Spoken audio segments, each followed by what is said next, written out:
ایک ایسی پیاری دعا جو جادو کا اثر ختم کرنے کے لیے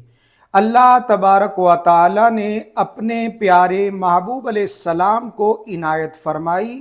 اور یہ دعا مالک عرش سے حضرت جبریل امین علیہ السلام لے کر تاجدار انبیاء علیہ السلام کی بارگاہ میں حاضر ہوئے،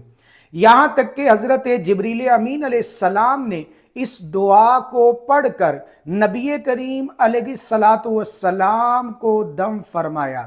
اگر کسی کو محسوس ہو رہا ہو کہ اس پر جادو کے اثرات گئے، یا نظر بد لگ گئی ہے، یا حاسدین کا حسد اس پر وار کر رہا ہے، تو وہ یہ والے مبارک الفاظ ادا کرے گا، اللہ کی رحمت سے شفا ہو جائے گی۔ لیکن پہلے اسے معوذتین 2 سورتیں پڑھنا پڑیں گی، قل اعوذ برب الناس اور قل اعوذ برب الفلق۔ ان کو پڑھنے کے بعد یہ والی دعا وہ اپنی زبان سے ادا کرے،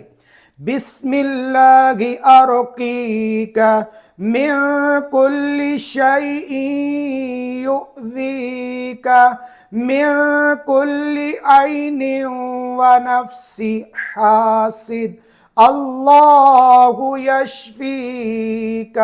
جناب جبریل امین علیہ السلام نے آ کر دم کیا، پہلے 2 سورتیں سورۃ الناس اور سورۃ الفلق کو پڑھا، اور پھر یہ دعا پڑھی، اللہ کے نام سے میں تم پر دم کرتا ہوں، ہر اس چیز سے جو تمہیں تکلیف پہنچائے، ہر بری نظر سے اور ہر حسد کرنے والے کے حسد سے اللہ تمہیں شفا عطا فرمائے۔ بڑا ہی پیارا عمل ہے، دیگر جگہ بجگہ جانے سے بہتر ہے آپ گھر میں اس عمل کو کیجئے، انشاءاللہ اللہ تبارک و تعالی کی رحمت سے آپ کو شفا نصیب ہو جائے گی۔